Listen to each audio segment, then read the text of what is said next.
So letters అంటే నేను అదే చెప్పాను, దేవుడు నాకు ఇచ్చిన ఆజ్ఞ అని. సడన్ గా నన్ను ఒక ఫైన్ డే నాకు I got a call from Suman TV which I felt it is a universe call.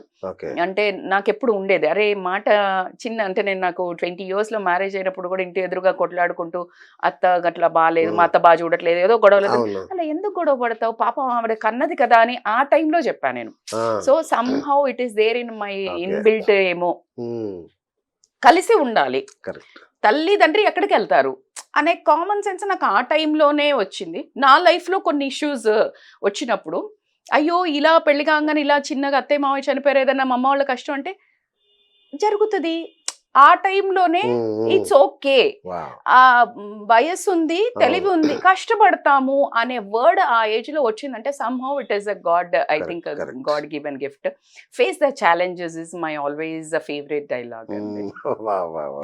Super అండి, అంటే నిజంగా మీరు చేస్తున్న దానికి మళ్ళీ మళ్ళీ హ్యాట్స్ ఆఫ్ మీకు. Thank you. అండ్ నన్ను తీసుకొచ్చి చూపించే media has playing a lot of role కదండి. ఖచ్చితంగా అంటే మీడియా ఓకే, బట్ మీలో అది లేదనుకోండి, మేము ఎంత ట్రై చేసినా ఏమి ఉండదు అక్కడ.